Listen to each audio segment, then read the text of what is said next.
Hello, Grade 8 students. It's nice to see you. Welcome to Arts 8. Quarter 1. Lesson 2.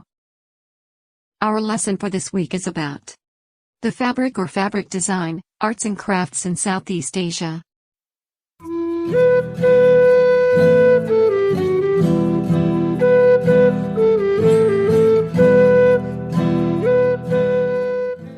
The cultures of Southeast Asia are marked and influenced by several outside factors. Buddhist culture has a lasting and significant impact in mainland Southeast Asia. Among the neighboring countries of Southeast Asia, none seems more similar to Thailand and Cambodia. Both nations share similar customs, traditions, beliefs, and ways of life. For the most part, many Laotians and Khmer can understand Thai. Thus, the similarities even in arts is evident.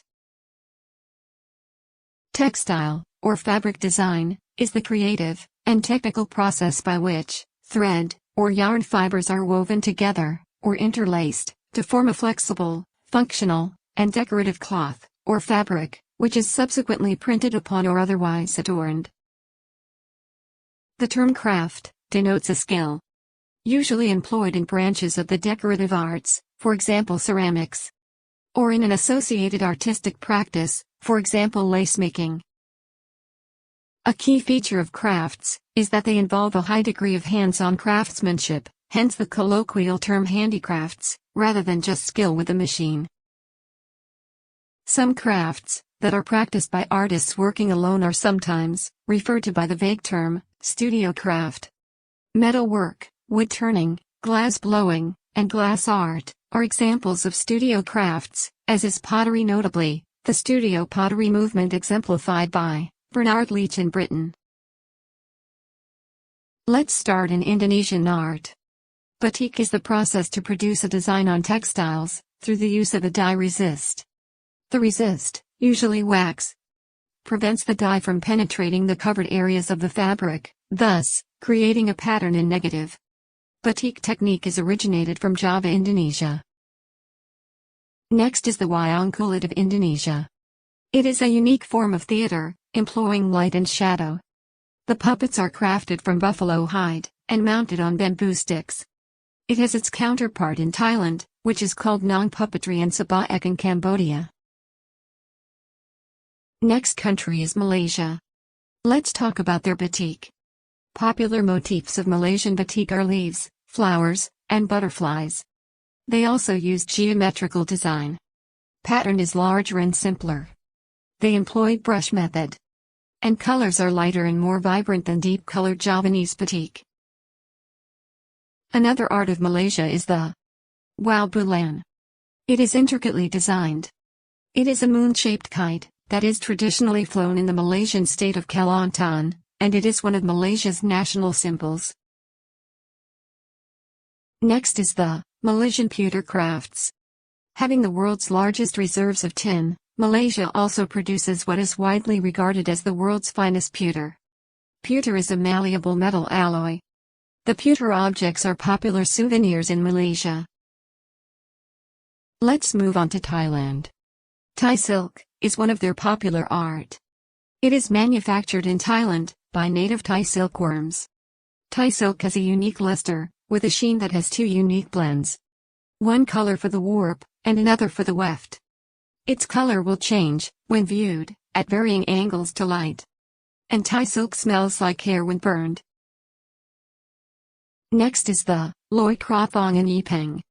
These are two of Thailand's most famous festivals, also known as the Thailand Lantern Festivals, that both takes place on the same day of full moon, of the 12th Thai month. Sky lanterns are made of rice paper, string, and a frame of bamboo, or wire. Next is Cambodia. Let's talk about their famous Angkor Wat. It's an enormous Buddhist temple complex, located in northern Cambodia. Built in the first half of the 12th century as a Hindu temple. And it is made of massive sandstone bricks. Next is weaving of Cambodia. There are two main types of Cambodian weaving. First is the ikat technique. To create patterns, weaves tie and dye portions of webbed yarn before weaving begins. Second is uneven twill. It yields single or two-color fabrics, which are produced by weaving 3 threads. Next is Singapore. The Singapore batik. It has been existing since the 12th century.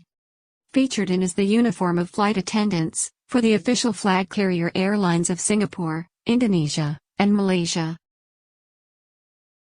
Next from Singapore is the merlion. A mythical creature with a lion's head and the body of a fish that is widely used as a mascot and national personification of Singapore. Inlaid with Chinese porcelain plates and bowls as part of its design. Another country is Vietnam. Let's talk about the Shantung taffeta. It is a plain woven fabric with a smooth, lustrous surface. Bengali weave. It offered the impression of genuine silk. Next is ebony, satin. An all-natural lustrous silk hand-woven in southern Vietnam, and naturally dyed using ebony fruits pod. Golden thread silks. Specialize in hand-woven, handmade silk fabrics and ethnic textiles made in Vietnam, Cambodia, and Laos. Next is the Vietnamese silk painting. It is one of the most popular forms of art in Vietnam, favored for the mystical atmosphere that can be achieved with the medium. Last for Vietnam is the Sin. Stories of their history were woven in the cloth. Strand by strand, Lao stories were weaved in the intricate dense patterns and motifs of textiles. Most diverse of these stories are the ones woven into a sin. Last is Cambodia and Laos. Handicrafts are part of their traditional culture and their livelihood as they produce textiles, baskets, jars, pottery, and other tools for their daily use. In this country, they make paper by hand, in the wider region for over 700 years, using the sa, or mulberry tree. Traditionally, sa, paper was used for calligraphy, and for making festive temple decorations, umbrellas, fans, and kites. And that is all for the Lesson 2 First Quarter in Arts 8. The fabric or fabric design and arts and crafts in Southeast Asia. I hope you understand our lesson. We'll see you again in our next meeting. Thank you and keep learning. Goodbye.